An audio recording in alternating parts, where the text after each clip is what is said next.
retardataire. Bien, allez, Madame la Ministre, mes chers collègues, on va commencer. Nous sommes heureux d'accueillir, pour votre première audition, Madame la Ministre, devant notre commission, de vous accueillir. Et au nom, bien sûr, de l'ensemble de mes collègues, nous vous souhaitons une pleine réussite dans l'exercice de votre mission, dont on sait toute la difficulté, mais aussi, bien sûr, l'importance. Et je tenais à vous remercier, au nom de nous tous, bien sûr, d'avoir accepté notre invitation. Il est en effet important pour notre commission que l'enseignement technique agricole et ses 220 000 élèves, apprentis et étudiants ne soient pas oubliés. Et nous faisons tout ici, en tout cas, pour que ce ne soit pas le cas. Et je sais que vous êtes vous-même très attachés à cet enseignement technique agricole.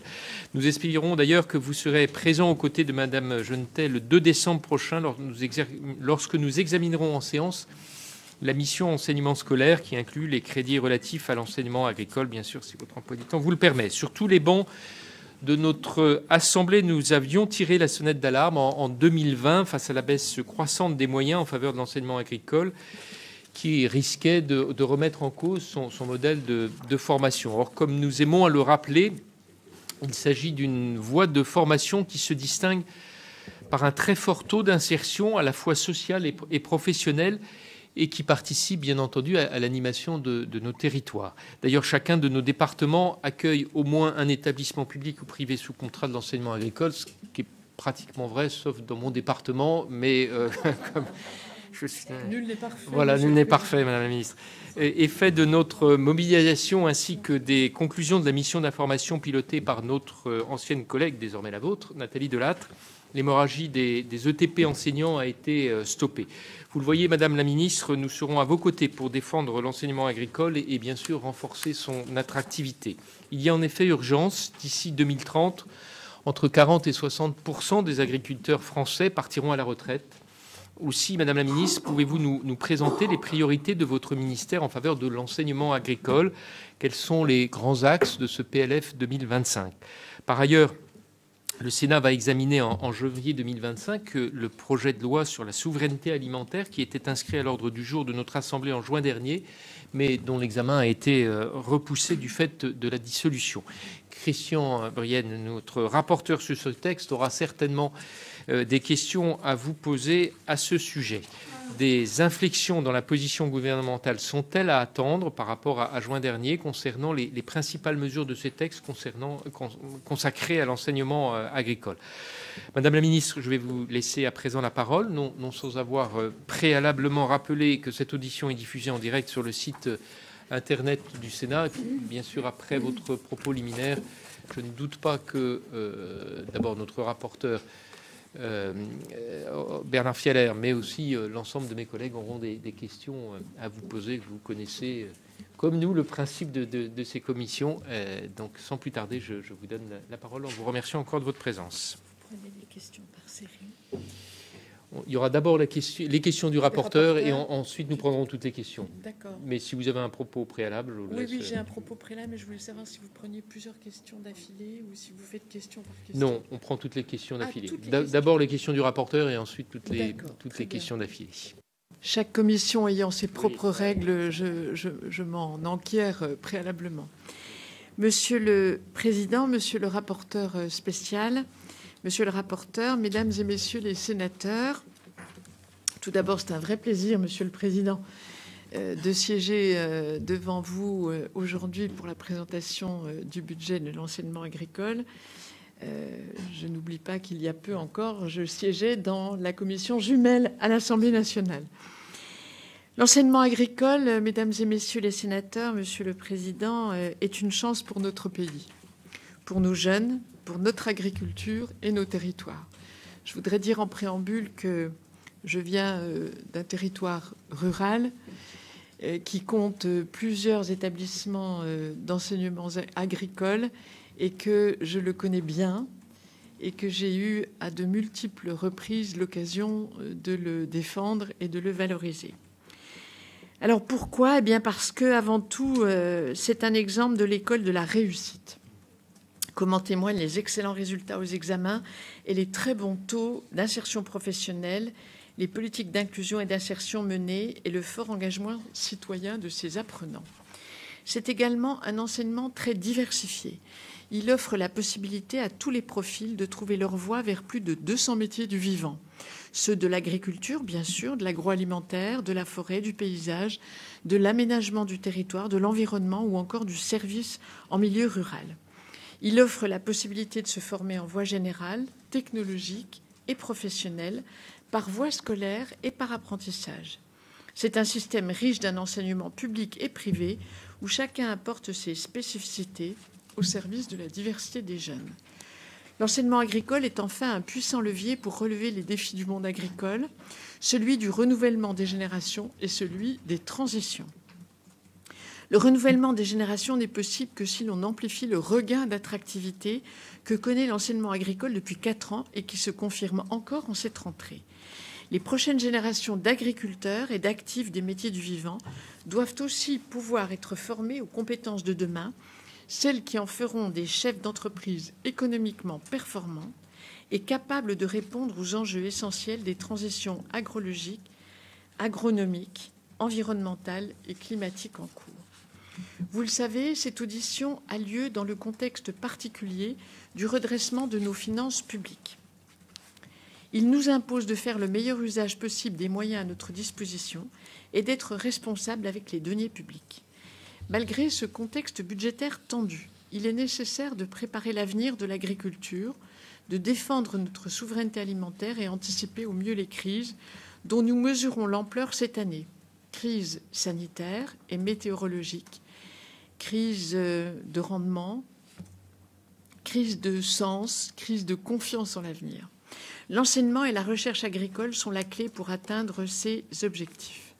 3 principes ont donc guidé ce projet de budget.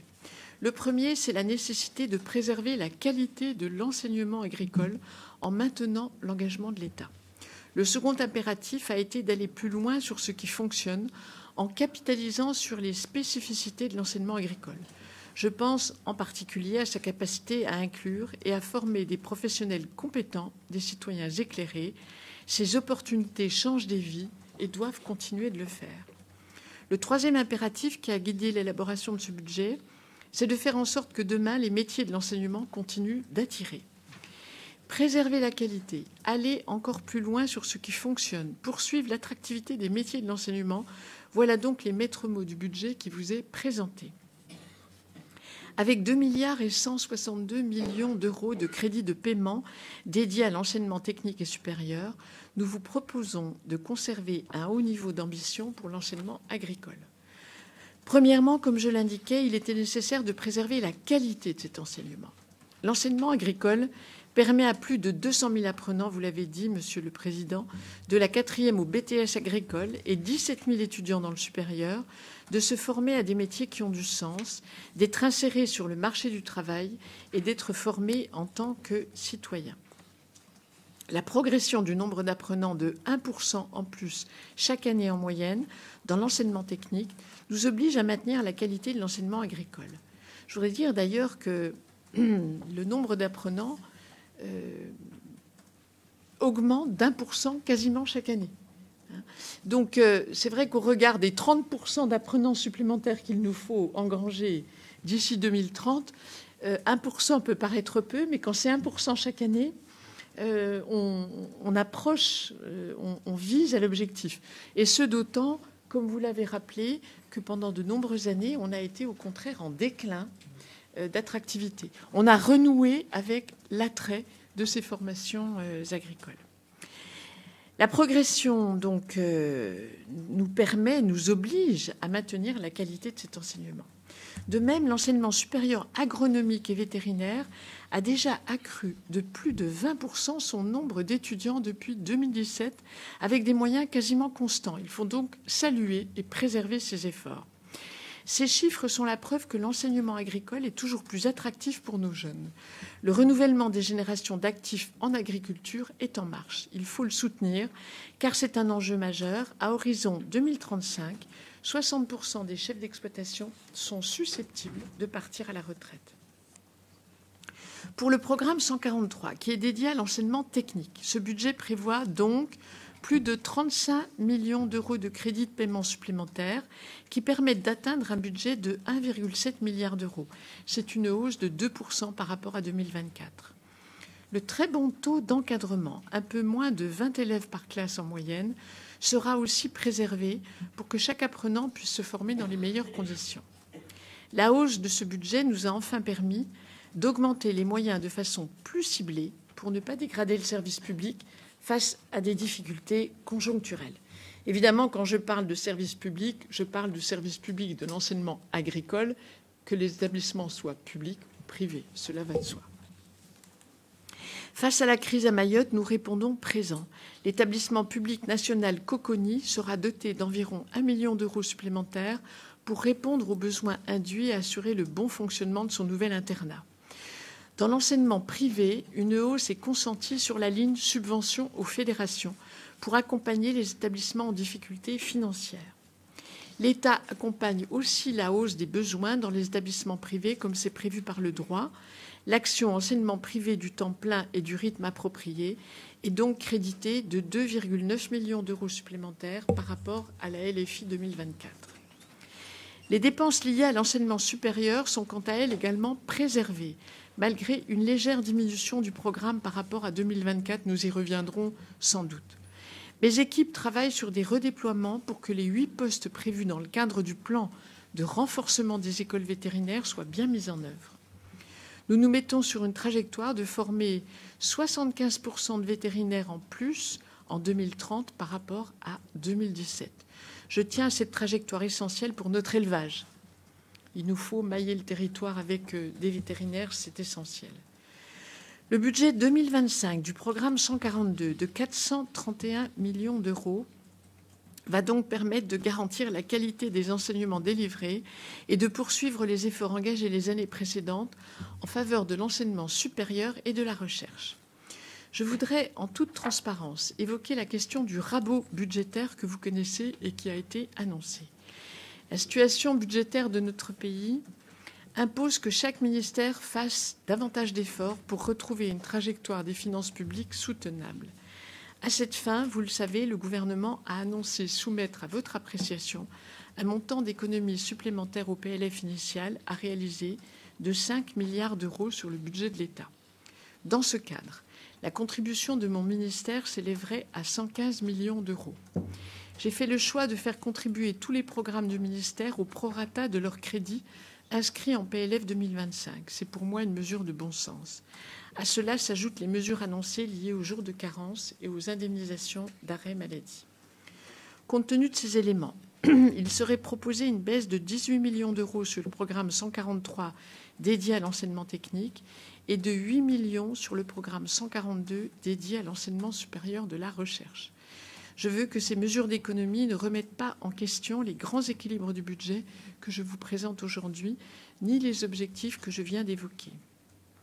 Préserver la qualité, aller encore plus loin sur ce qui fonctionne, poursuivre l'attractivité des métiers de l'enseignement. Mes services travaillent actuellement en ce sens. Je leur ai indiqué expressément, il faut d'abord optimiser au plus juste nos politiques publiques et outils et préserver le maillage d'établissements et de classes dans nos territoires. Dans un second temps, je voudrais que ce budget nous permette de capitaliser sur les spécificités de l'enseignement agricole et en particulier sur sa capacité à inclure. Le nombre de jeunes en situation de handicap accueillis augmente de plus de 15% par an. Ce projet pour 2025 conforte le statut de nos établissements qui sont à la pointe en matière d'inclusion. À la suite d'une hausse de 26% du nombre d'élèves bénéficiant d'une aide au titre d'un handicap, il était essentiel de poursuivre les hausses des moyens dédiés. Ainsi, le financement de l'inclusion scolaire des élèves en situation de handicap, hors dépenses de personnel, poursuit sa hausse, passant de 14 millions en 2020 à près de 21 millions d'euros aujourd'hui. Ainsi, ce budget conserve le nombre d'ETP dédiés à l'accompagnement des élèves qui avait connu une hausse de 75% sur 2019-2024. Nous avons voulu aussi indexer la rémunération des assistants d'éducation sur celui de l'éducation nationale pour 520 000 euros de crédits nouveaux par rapport à 2024. Enfin, les autres spécificités de l'enseignement agricole, comme sa capacité d'innovation et d'expérimentation, sa forte implication en faveur de l'engagement citoyen, de la mobilité internationale, seront poursuivis grâce à ce budget. Troisièmement, ce budget nous permettra de poursuivre les réformes en faveur de l'attractivité des métiers de l'enseignement. Si ce système a de bons résultats, c'est grâce à la qualité et l'engagement de ses agents partout sur le territoire national. Si nous voulons préserver ces résultats, il nous faut rester attractifs pour les agents. Ce projet de loi de finances est le premier à intégrer en base les 55 millions de crédits dédiés au pacte enseignant. C'est un signal fort en faveur des enseignants et CPE. Ce pacte enseignant permet en effet d'améliorer le déroulement de carrière des personnels d'enseignement et d'éducation et de revaloriser la rémunération de chacun, partie dite socle. Il permet également à ceux qui le souhaitent d'exercer des missions complémentaires au service des élèves et des établissements pour lesquels ils sont rémunérés, partie dite pacte. Je souhaite rappeler mon attachement à ce pacte enseignant qui a très vite rencontré un grand succès. Sur l'année scolaire 2023-2024, 54% des enseignants du secteur public et 80% dans le secteur privé ont mené des actions volontaires dans ce cadre. Ce système reconnaît donc l'investissement des professeurs et il nous faut le conserver. Cette intégration des crédits du pacte en base en LFI s'inscrit dans la continuité de la dynamique favorable engagée ces dernières années. Je pense notamment aux revalorisations des grilles indiciaires, évolutions statutaires, augmentation du point d'indice, qui ont induit des dépenses de personnel dynamiques lors des exercices précédents. C'est pour moi l'occasion de rappeler que je sais l'engagement sans faille des personnels de l'enseignement. J'ai eu l'occasion de leur rappeler lors de mon intervention au séminaire des directeurs en octobre. Ils pourront compter sur mon soutien. Ce projet de loi de finances n'est qu'une première étape qui devra être approfondie par nos travaux futurs. La PLOA est l'une des réponses aux défis de l'enseignement agricole.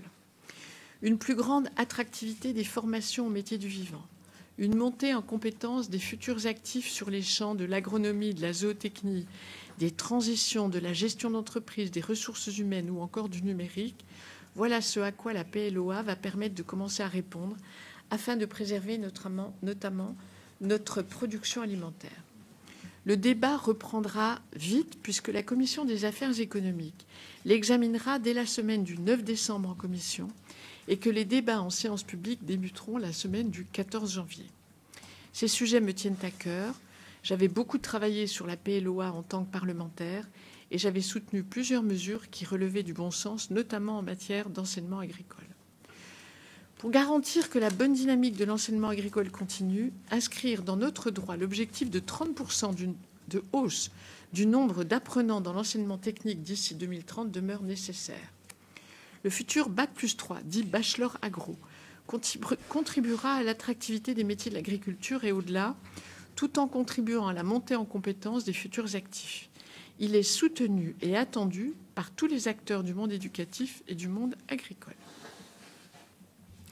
Il nous faudra plus encore qu'aujourd'hui créer des vocations vers les métiers du vivant pour que le renouvellement des générations d'agriculteurs puisse s'opérer.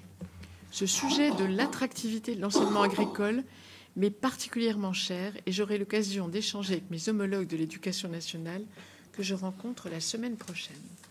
Je suis certaine, mesdames et messieurs les sénateurs, qu'à vos côtés, nous allons enrichir encore cette PLOA d'idées neuves pour faire briller encore un peu plus cette pépite qu'est notre enseignement agricole.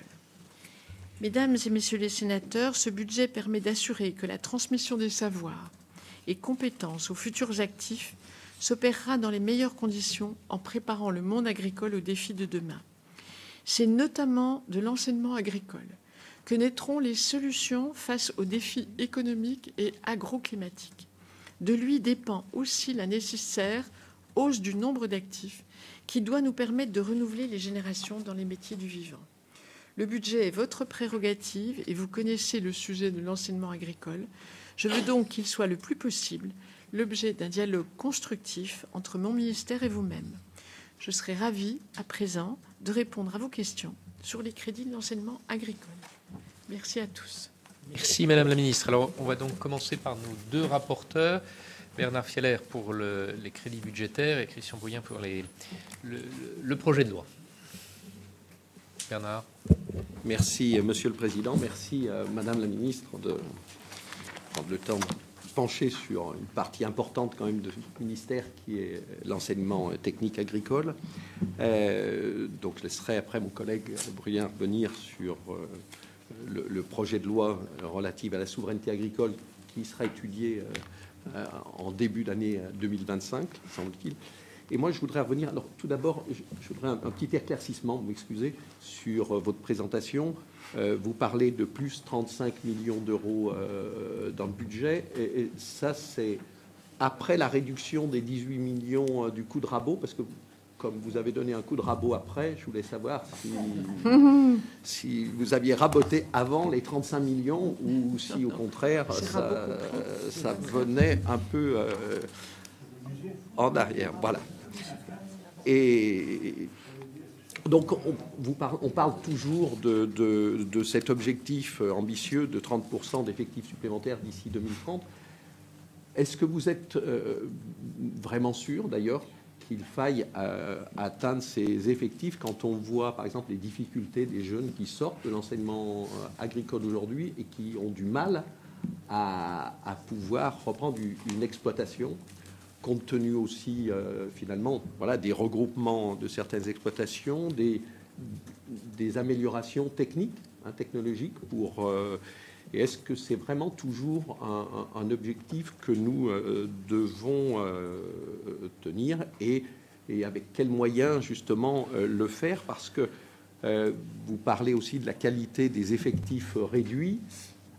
Donc à effectif constant, on veut quand même accueillir des apprenants supplémentaires.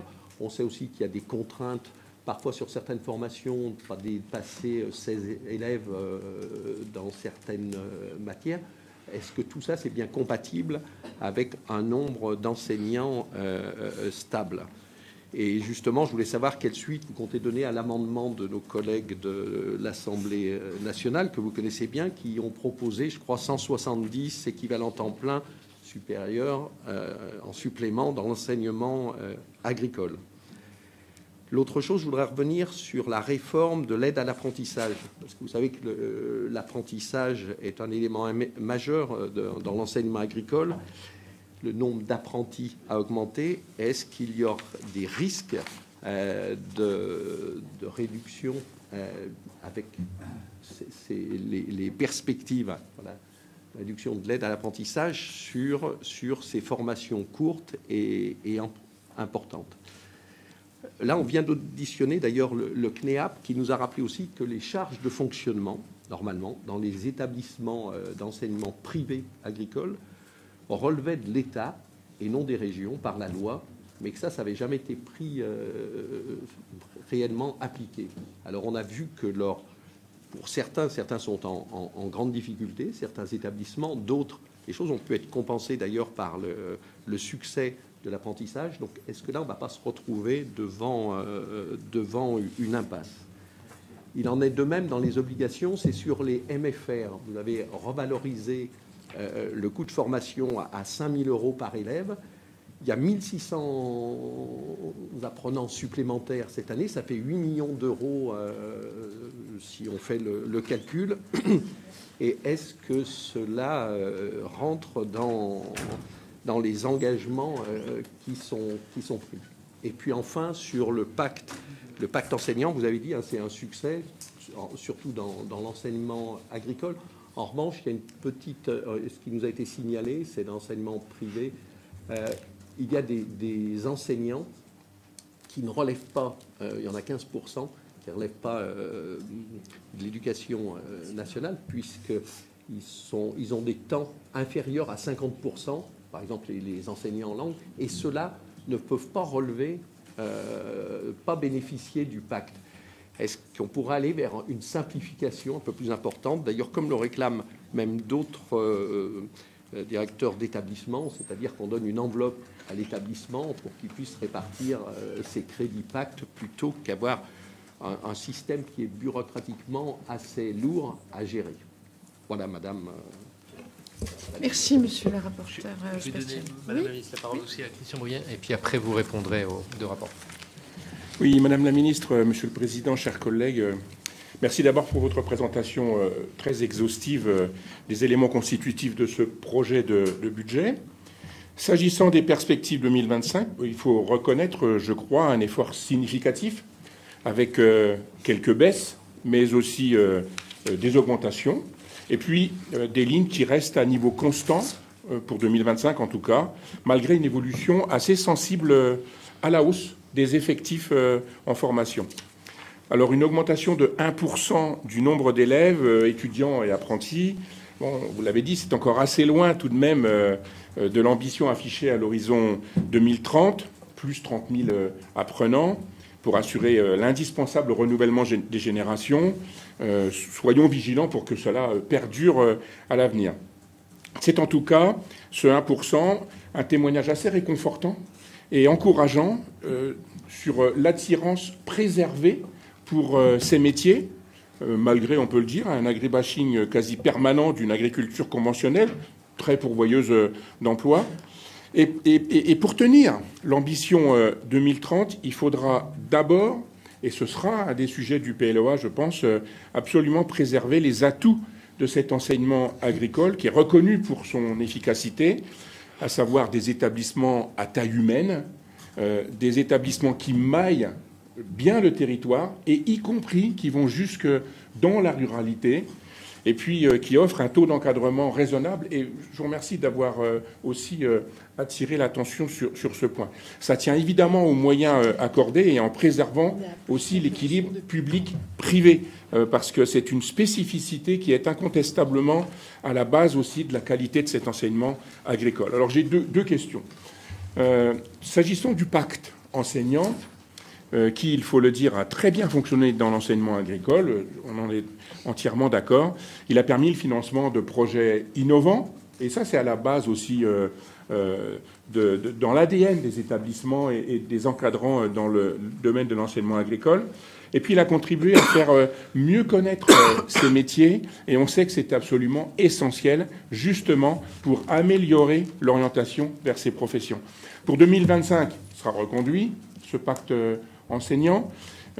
Est-ce que dans ce cadre, la priorité sera bien donnée au remplacement de courte durée, comme le fera a priori l'éducation nationale, d'ailleurs?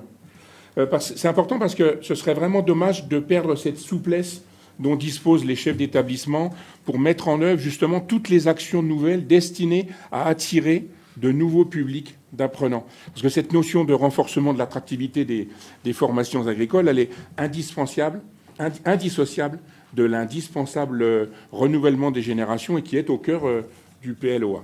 Et puis la seconde question, PLOA donc, qui va revenir en débat, il s'intéresse aux filières agricoles et agroalimentaires et vise à renforcer les moyens qui sont octroyés. C'est évidemment une très bonne chose. Cependant, qu'en est-il des formations relatives aux métiers de service à la personne et à l'animation des territoires, qui sont très souvent assurées par ces mêmes établissements agricoles? Nous y sommes attentifs parce qu'elles répondent à des besoins qui sont importants dans la ruralité, tous ces métiers à la personne et d'animation du territoire. Et puis en parallèle, elles sont aussi souvent d'un grand intérêt pour les jeunes qui sont issus de familles exerçant dans l'agriculture. Alors lors de son audition, c'était au printemps dernier, votre prédécesseur avait indiqué que, à date, et on sait ce qui peut parfois se cacher derrière cette formule, à date, donc, il n'y avait pas volonté du gouvernement de prendre des moyens sur ces filières pour renforcer ceux des filières agricoles. Alors, au regard des fortes contraintes budgétaires que vous-même avez évoquées et qui ne nous ont pas échappé, pouvez-vous confirmer que les métiers de service à la personne seront bien reconnus pour leur intérêt et préservés, surtout sur le plan budgétaire? Je vous remercie. Merci, messieurs les rapporteurs. À ce stade, je réponds. Alors, monsieur le rapporteur spécial, hélas, les chiffres donnés, c'est avant rabot.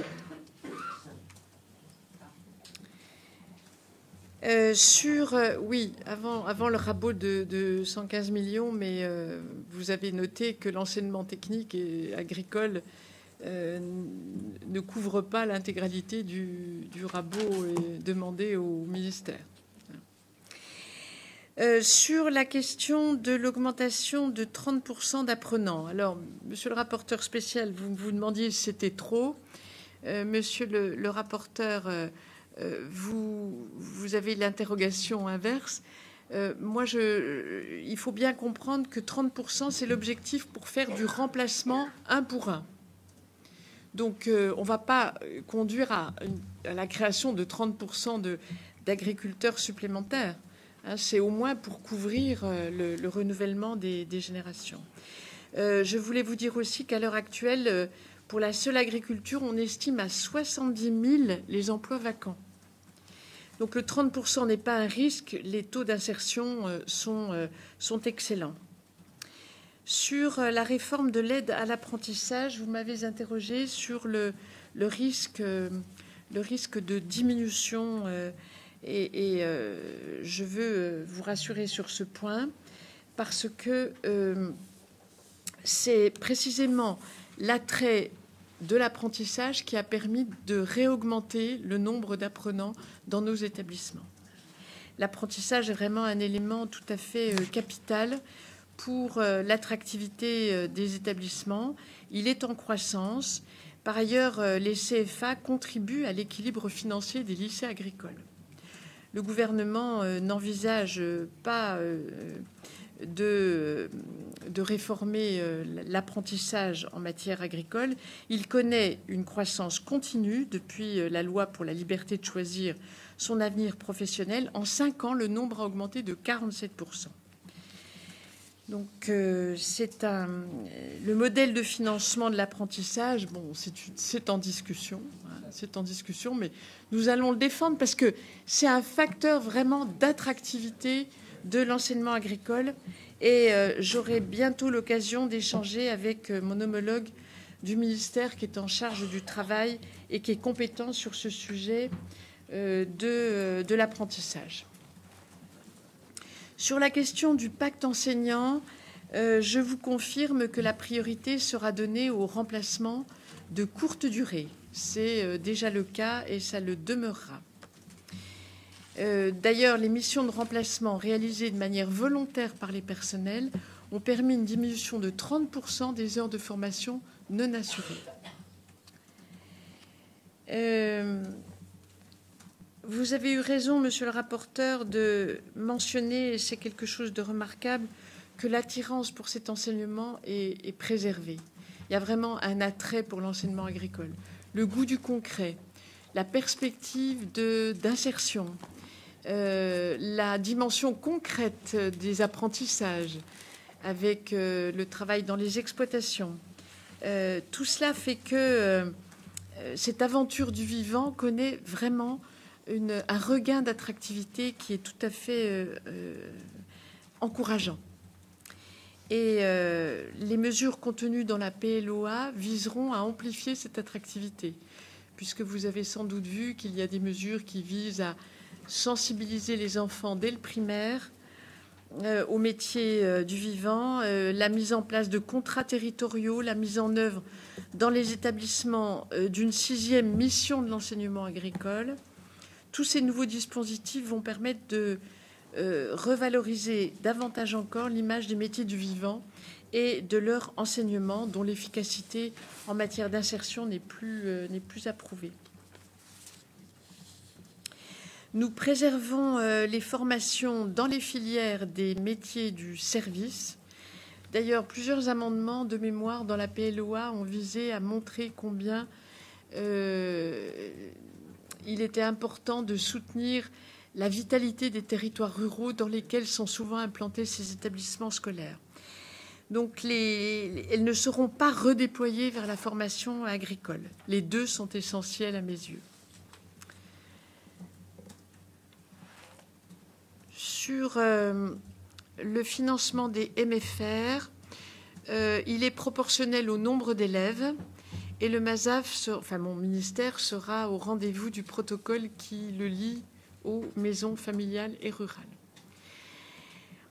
Enfin, sur les enseignants qui ont des temps partiels, qui ne sont pas éligibles aux briques du pacte, ceci est une règle commune dans tous les systèmes éducatifs. Donc, l'enseignement agricole n'y déroge pas.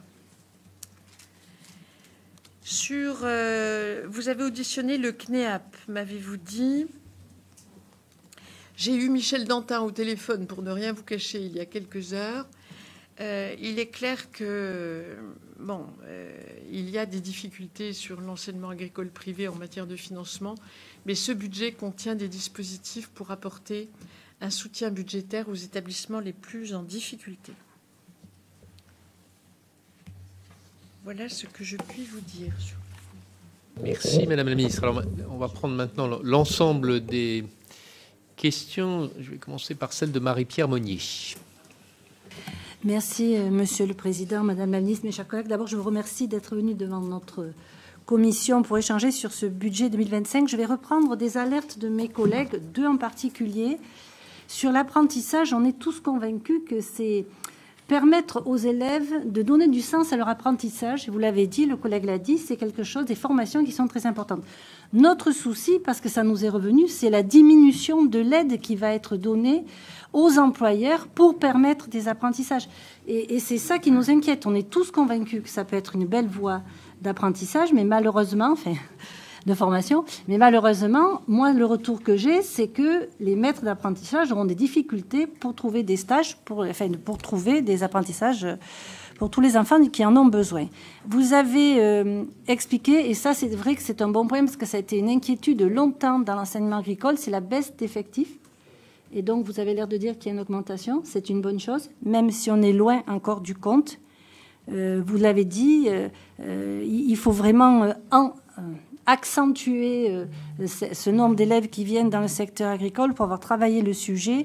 Est-ce que vous envisagez, qu'est-ce que vous envisagez de faire pour donner envie aux élèves de venir dans cet enseignement technique agricole? Est-ce que vous allez renforcer le lien entre les collèges, l'information auprès des collégiens? Qu'est-ce que vous comptez faire? Est-ce que j'ai bien compris? Il n'y a aucun poste nouveau d'enseignant qui est créé dans ce projet de loi de finances, parce que je vous rappelle que quand même 316 emplois avaient été supprimés entre 2017 et 2022. Ça fait beaucoup. On avait aussi quelques années des interrogations sur le nombre, vous avez parlé du nombre moyen d'élèves par classe, mais sur le nombre d'élèves dans les petits groupes. Tout à l'heure, on a auditionné quelqu'un qui nous parlait d'ateliers cuisine ou, par exemple, quand il y a des travaux dirigés avec des gros animaux, il y a des questions de sécurité. Voilà. Est-ce que vous êtes sensible à cela? Parce que je sais que ça a inquiété pas mal les collègues. Vous avez parlé du pacte. Moi, je suis inquiète aussi si c'est essentiellement dédié au remplacement. Parce que d'abord, c'est pas sûr qu'on puisse remplacer dans la même matière. Et c'est quand même un manque pour les élèves si on ne peut pas avoir un remplacement dans la matière où le professeur est absent. Et donc, est-ce que vous avez des retours sur cela? Et vous avez parlé d'AESH, l'école inclusive. J'ai été alertée sur des remplacements pour les AESH qui ne sont pas faits lorsqu'ils sont en arrêt maladie. Est-ce que vous avez des choses à me dire sur ce sujet? Et puis, il n'y a pas dans l'enseignement agricole de référent AESH, comme ça existe dans l'éducation nationale depuis 2020. Et pourtant, c'est important parce que ces derniers pourraient animer un collectif, proposer des actions de formation, des temps d'échange concernant les pratiques. Donc, peut-être qu'au regard de la réalité de répartition d'enseignement agricole public, ça serait à l'échelon régional que cela pourrait être mis en place. Un tel réseau serait bénéficiaire. Quel regard portez-vous sur cette proposition? Et une dernière inquiétude, c'est l'aide sociale aux élèves. C'est une question récurrente lors de l'examen de ce budget. Nous constatons depuis plusieurs années la baisse de l'action 3, aide sociale aux élèves et santé scolaire, que ce soit d'ailleurs dans le public ou le privé, puisque les deux sont confondus sur cette action. Pour les seuls crédits des bourses sur critères sociaux, la perte est de moins 1,7 million d'euros dans un contexte inflationniste qui perdure. Et alors que près de 33 millions, je crois, des élèves de l'enseignement agricole sont boursiers, est-il envisageable de revenir sur cette trajectoire? Je vous remercie. Jacques Grosperrin.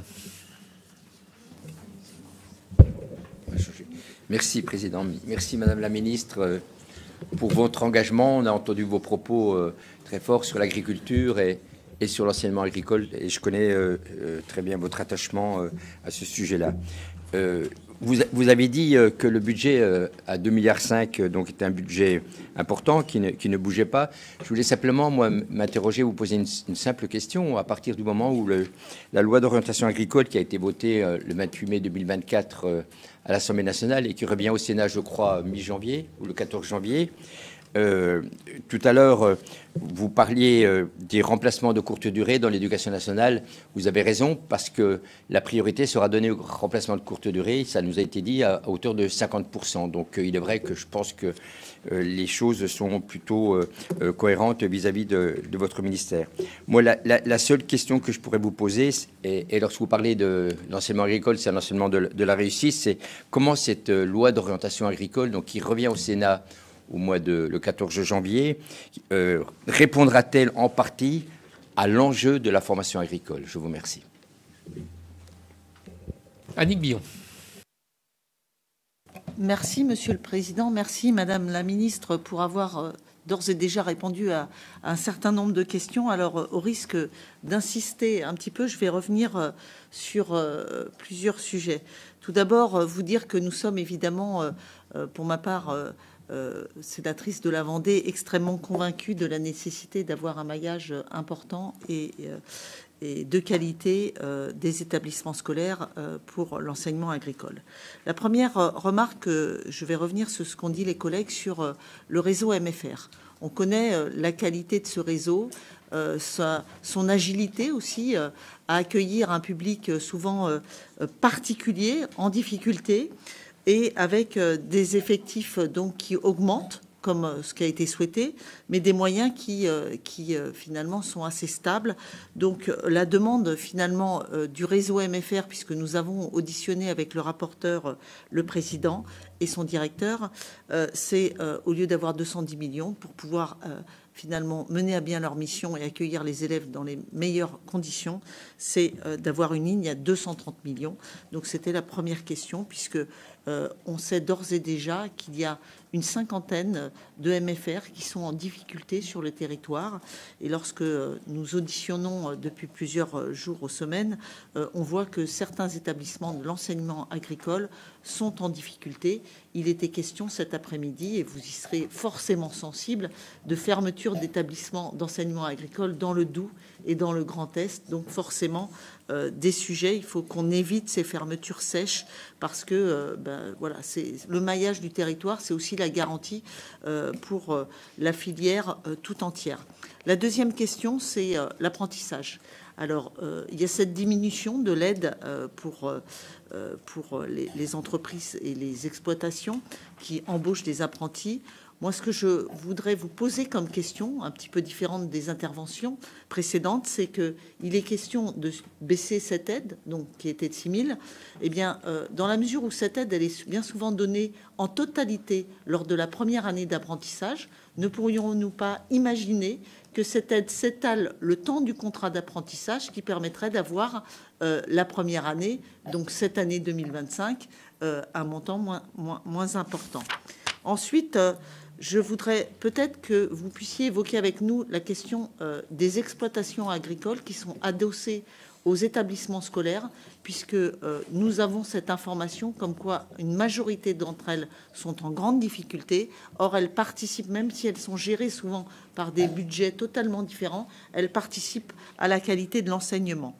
Et sur le pacte enseignant, je voudrais revenir dessus. Alors oui, il y a un succès par rapport à l'utilisation du pacte enseignant, mais globalement, comme le disait le rapporteur, il y a ces 85% qui peuvent l'utiliser et ces 15% qui ne peuvent pas l'utiliser.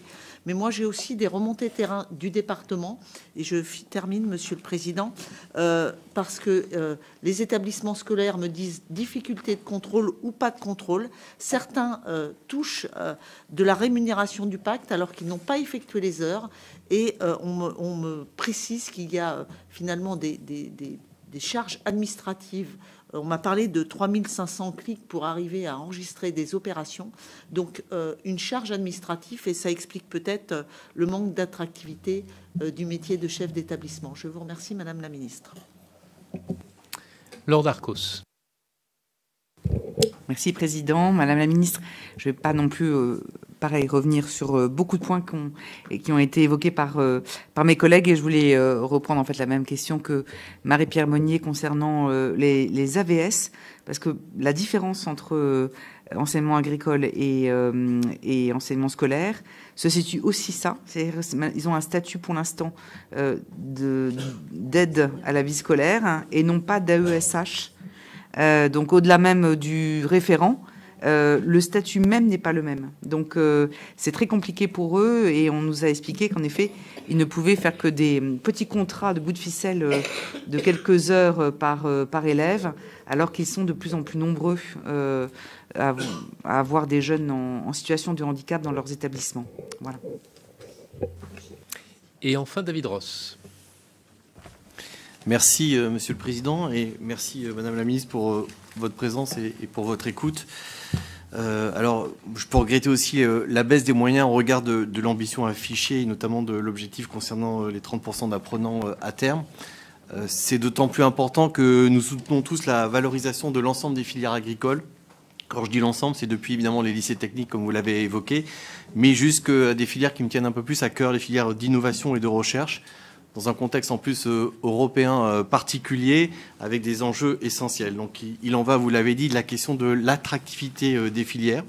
Et je pense que les contraintes budgétaires doivent être analysées à l'aune de ces contraintes-là, mais des enjeux que nous avons évoqués. Et donc ça pose la question de l'utilité ou de l'interdisciplinarité. Donc je pense évidemment agriculture avec enseignement supérieur et recherche, mais aussi santé. Les établissements, comme vous le savez, d'enseignement supérieur jouent un rôle clé dans le développement de la recherche, de l'innovation, en lien avec les enjeux agricoles, alimentaires et environnementaux. Et à cet égard, se peut se poser la question de développer, compte tenu des enjeux, des écoles veto dans le domaine public, puisqu'il y a un besoin extrêmement important dans ce niveau-là. Il y a un deuxième élément, alors, qui me tient aussi particulièrement à cœur, c'est les impacts de la recherche qui pourraient être utiles pour des politiques agricoles et qui pourraient, là, pour le coup, non pas faire des dépenses, mais des recettes. Je pense au PLFSS, notamment sur des études qui montrent que de plus en plus d'industriels mélangent dans des produits salés des éléments sucrés. Et donc, on pourrait très bien imaginer, à partir d'une étude santé menée avec les chercheurs du domaine de l'agriculture, d'imaginer des taxes sur ce genre de pratiques qui seraient des taxes vertueuses, puisqu'elles permettraient de financer d'autres politiques publiques dans le domaine de la santé. Et enfin, j'ai une dernière question un peu particulière qui concerne l'avenir des sites d'AgroParisTech, qui sont situés dans un des plus beaux départements après celui du Doubs, qui est celui de l'Essonne. Puisqu'il y a la cession du site de Massy dans l'Essonne qui est sans cesse repoussée et qui pèse sur les comptes d'AgroParisTech, et donc qui les prive de leur mission principale d'enseignement supérieur et de recherche. Et puis surtout du site, alors il est dans les Yvelines, c'est un très beau aussi département, légèrement à gauche de celui de l'Essonne, qui est le domaine de Grignon, géographiquement évidemment je voulais dire. Donc le site de Grignon qui donc est un lieu important pour l'agriculture, et qui concerne aussi l'université Paris-Saclay, et pour lequel, là, il y a une occasion unique d'en faire un centre d'innovation dédié aux transitions agricoles en cours. Et donc là aussi, il y a des attentes de la part, notamment de votre ministère. Je vous remercie. Là, Madame la Ministre, une série de questions. Merci. Merci, Monsieur le Président. Alors, je vais déjà répondre à Madame la sénatrice Marie-Pierre Monnier. Vous avez posé un certain nombre de questions sur l'apprentissage. D'ailleurs, plusieurs d'entre vous ont posé la question de l'apprentissage. Je vous ai dit dans mon propos liminaire à quel point l'apprentissage avait contribué à augmenter le nombre d'apprenants dans l'enseignement privé. C'est vrai. C'est vrai, et je ne vous cache pas que, évidemment, nous partageons avec vous l'interrogation de l'effet que peut produire la diminution du nombre d'apprentis dans le secteur de l'enseignement agricole. C'est une évidence. Maintenant, je vous réponds, c'est la ministre de l'Agriculture qui vous répond, mais c'est le ministère du Travail qui instruit ce dossier. Bon. Donc, on va conduire, évidemment, avec le ministère du Travail, un échange nourri. Ce qui est quand même remarquable, c'est que les apprentis dans le secteur agricole trouvent une insertion professionnelle aisément. C'est une école de la réussite, c'est une école de l'insertion, c'est une école de la confiance en soi. Et ça, c'est extrêmement important. Moi, je le vois à chaque fois que je suis invitée aux journées portes ouvertes ou chez moi aux journées de l'élevage dans les MFR. Il y a un enthousiasme, il y a une autonomie chez les jeunes, d'où le rôle très important des fermes d'apprentissage. La ferme d'apprentissage, d'ailleurs, il y a une disposition dans la LOA sur la ferme d'apprentissage.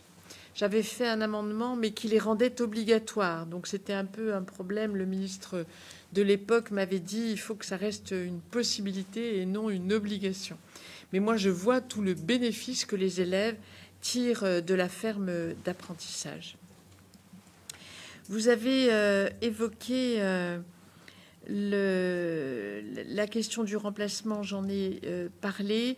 Sur l'insertion, l'inclusion, vous avez été plusieurs à me poser la question, Madame la sénatrice Laure Darcos, vous-même, Madame Monnier. Il y a une particularité, là aussi, de l'enseignement agricole qui inclut énormément d'enfants porteurs de handicap. Énormément. Dans des proportions, d'ailleurs, dans des proportions qui, quelquefois, posent question de, comment dirais-je, de la faisabilité, parce que pour inclure, il faut bien inclure. Et quand dans certaines classes, vous avez 50% d'enfants porteurs de handicap, comme on a pu le voir dans certains établissements, ça pose la question de l'équilibre. Et pour les enfants porteurs de handicap, et pour les enseignants, et pour les enfants, l'ensemble des enfants, des jeunes. Donc, il est clair que, évidemment, je ne vais pas vous dire le contraire, la question du statut que l'enseignement général résout progressivement se pose également dans l'enseignement privé, et peut-être même davantage encore dans l'enseignement privé, dans la mesure où il est plus inclusif encore. Alors, il faut veiller à ce que l'orientation en milieu agricole ne soit pas une orientation de facto, par défaut. Ça, je crois qu'il faut avoir le courage de le dire. Ça doit demeurer un choix dans tous les cas de figure. C'est important. Mais il est clair que dès lors se pose la question de l'accompagnement. Mais vous voyez les moyens considérables qu'il faut y consentir. Plus on inclut et plus il faut accompagner l'inclusion.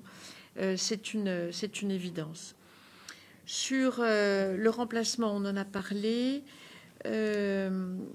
Sur les aides sociales, alors la baisse constatée sur le budget 2025 est liée au fait que certains apprenants quittent le statut d'élève en cours d'année. Et donc, il s'agit d'une baisse liée à une objectivation des coûts réels. Par ailleurs, sur les remplacements, je tiens à préciser que tous les remplacements sont financés. J'ai d'ailleurs renforcé le budget de remplacement pour suivre les besoins, et je l'ai fait en octobre 2024. C'est vrai, nous n'avons pas de référent handicap par établissement, mais c'est un réseau national qui accompagne. Monsieur le sénateur Grosperrin, vous avez évoqué la question de comment la LOA peut répondre à l'enjeu de la formation agricole. Il pose une ambition certaine, 30%. Vous avez commenté ce chiffre en disant c'est très ambitieux, est-ce qu'on y arrivera? Je vous rappelle qu'il y a 4 ans encore, nous étions négatifs dans le nombre d'apprenants. Nous sommes revenus en positif, et même cette année, sommes-nous un peu supérieurs à l'année précédente. Donc il y a une dynamique, il faut l'amplifier, et il faut monter en compétence dans la formation qui est donnée à nos futurs agriculteurs. Il faut attirer plus. J'ai parlé du plan national de découverte. Je pense que c'est une chose importante. La création d'un nouveau diplôme. On a beaucoup à l'Assemblée nationale évoqué la question du nom du bachelor agro. Certains considérant que c'était un peu trop américain comme terme. Certains seront sensibles au mot qui n'est pas français mais anglais. Il se fait que le bachelor plaît, le bachelor attire. Un bachelor agro, il y a à tort ou à raison un côté un peu marketing. Moi, on verra si ça attire. En tout cas, vous savez, moi je suis littéraire de formation aussi. Je n'oublie pas que les mots les mots, des fois, portent des idées de nouveautés, de renouvellement, voilà. Et donc, on verra à l'usage ce que donne le bachelor agro et s'il complétera en effet ce regain d'attractivité et on verra s'il répond aux besoins du secteur en offrant la possibilité à des jeunes de développer des compétences d'excellence. Les professeurs eux-mêmes, monsieur le sénateur Grosperrin, vous êtes un enseignant, vous y êtes sensible, seront davantage formés aux compétences. Alors, on a beaucoup insisté sur le fait que les compétences soient multiples. Pour former un agriculteur, un chef d'exploitation, il faut le former à l'économie, il faut le former à l'agronomie, il faut le former à la recherche, il faut le former à l'agroécologie, à la transition. Il faut le former aussi dans une dimension sociale. Un chef d'exploitation, c'est possiblement un membre de GAEC. Moi, je fréquente les agriculteurs depuis maintenant si longtemps que je connais les difficultés. Vous l'avez évoqué d'ailleurs, monsieur le rapporteur budgétaire. Vous avez évoqué la question des agrandissements d'exploitation. C'est une tendance assez forte. Elle a ses limites. Et ses limites, c'est aussi la capacité à être bien au sein d'un GAEC. Moi, je vois les déconjugalisations de GAEC, si je puis dire. Donc, il faut aussi former nos futurs exploitants à cette dimension sociale de l'agriculture. Donc, pour former nos jeunes, il faut former aussi nos enseignants à tout ça. Et évidemment, la mission de renouvellement des générations et des transitions impliquera que les établissements eux-mêmes développent des actions pour se rendre attractifs, pour expliquer combien ce sont des formations de réussite. Et voilà, l'ensemble des acteurs devront, dans le cadre d'un contrat territorial, s'engager à augmenter le nombre d'élèves accueillis dans une classe si celle-ci n'a pas suffisamment d'effectifs. Alors, j'en viens à la question posée par Madame la sénatrice Billon. Et vous évoquez les fermetures d'établissements. Je connais bien la situation de celui du Doubs que vous évoquez. Il se fait que j'avais le président du conseil d'administration hier soir tardivement au téléphone et Michel Dantin tout à l'heure au téléphone et on a évoqué le lycée des Fontenelles. Le lycée des Fontenelles est un très gros établissement en termes de volumétrie de bâtiments. Il accueille cette année un peu plus de 70 élèves. Il y a un rapport coût-enseignement qui fonctionne plus du tout. Il n'est plus attractif. Alors pour autant, si nous fermons cet établissement, pas avant la fin de l'année scolaire naturellement, ça ne veut pas dire que le contrat qui lie le lycée des Fontenelles au ministère de l'enseignement, le ministère de l'Agriculture sur le volet de l'enseignement s'éteindra. Mais il pourra être utilisé dans d'autres territoires, dans d'autres établissements qui ont besoin, eux, de se voir attribuer des moyens supplémentaires parce qu'ils ont plus d'élèves, ils ont plus de demandes. Donc, ce n'est pas un jeu à somme nulle territorialement, mais pour l'enseignement agricole, l'un compense l'autre. Je ne sais pas si je me suis bien fait comprendre, mais en tout cas, il y a des établissements qui sont sauvables, qui sont en difficulté, mais qui sont sauvables. Et ceux-là, nous voulons les aider dans le cadre des dispositifs budgétaires que je vous ai exposés tout à l'heure. Mais d'autres, comme celui des Fontenelles, hélas, montrent les limites de l'exercice.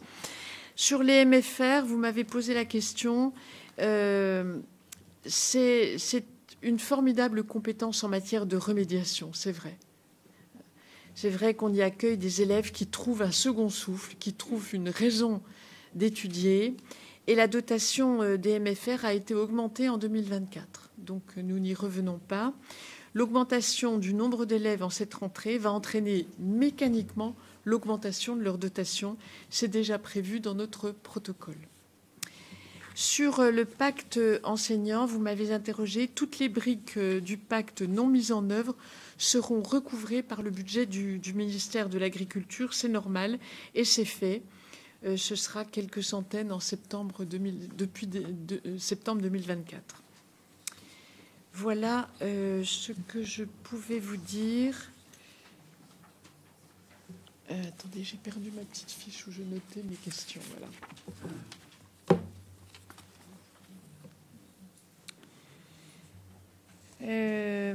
Madame la députée, Madame la sénatrice Laure Darcos, on a évoqué la question de l'AVS et des AESH. Monsieur le sénateur David Ross, vous évoquez la question de la recherche, de la filière innovation et recherche des établissements supérieurs. Donc, un rapport du CGAER va m'être remis, va m'être présenté pour savoir s'il est opportun ou non de créer une nouvelle école supérieure, notamment vétérinaire. C'est un sujet, je sais qu'il est fort débattu dans votre région. Et nous allons regarder ce qui est analysé par le CGAER. Je sais que le président de région y porte un intérêt tout particulier, n'est-ce pas? Et j'ai été bien alertée sur ce point. Il est très signalé dans mes points d'attention. En matière d'instituts de recherche, vous le savez, l'INRAE est déjà un des établissements de référence au niveau mondial, notamment sur les sujets alimentaires et de nutrition. Sur AgroParisTech, le site de Grignon, on m'en a parlé, j'ai découvert que le ministère de l'Agriculture était propriétaire de ce site extraordinaire. Une mission interministérielle sur le sujet de Grignon a été conduite à la demande du précédent gouvernement. Ces conclusions nous orientent vers une SULI, une société universitaire immobilière. Il me faut reparler évidemment avec les autres ministères concernés. Les travaux vont reprendre rapidement. Il ne faut pas que ce site ne soit pas utilisé à sa juste valeur. Enfin, sur ce que vous avez évoqué sur l'étude santé et les taxes comportementales, je ne m'étonne pas que vous me posiez la question, puisque je me suis exprimée à plusieurs reprises, même si nous sortons un peu du champ de l'enseignement agricole, nous sommes pleinement dans le champ du ministère de l'Agriculture, de la souveraineté alimentaire et de la forêt. Alors, sur la question des taxes comportementales, je ne crois pas vraiment que les taxes comportementales suffisent à régler les défaillances de comportement. Je pense que l'éducation à la santé, l'alimentation familiale, parce que l'alimentation collective, celle que nous dispensons dans nos établissements scolaires, elle est déjà marquée par le recours aux circuits courts, le recours aux produits de qualité, agriculture bio, agriculture raisonnée. Donc c'est du côté de l'éducation familiale qu'il nous faut continuer à prospérer et inviter les parents à être vigilants sur les sodas, sur les bonbons, même s'il ne faut pas totalement supprimer les bonbons pour les enfants. Enfin, c'est mon avis, mais je suis prête à ne pas le partager. Mais il faut évidemment, rester très, très vigilant en la matière. Moi, ce que je voudrais vous dire, c'est que derrière une taxe, il y a une production. Derrière une production, il y a une entreprise. Il y a une exploitation. Il y a une souveraineté alimentaire. Et dès que vous touchez à une taxe, vous diminuez les capacités d'innovation, de recherche, d'investissement, de promotion. En revanche, notamment sur les produits transformés et ultra transformés, dont je vous rappelle quand même que dans le Nutri-Score, ils sortent en vert. Je voudrais simplement le dire. Hein. Voilà. Donc, ça montre aussi les limites de l'exercice. Hein. Mais qu'il y ait moins de sucre, moins de sel dans les produits ultra transformés, je pense que c'est un débat que l'industrie agroalimentaire est prête à ouvrir avec nous. Voilà. Et j'ajoute qu'ils le font déjà.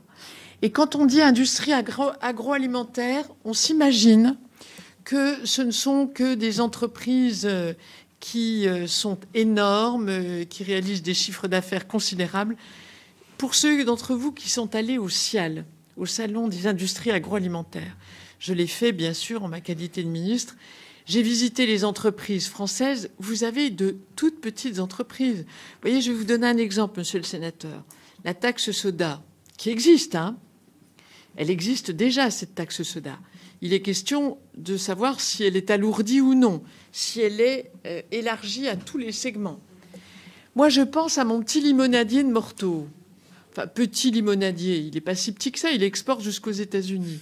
C'est une limonade peu sucrée. C'est pas une multinationale de soda.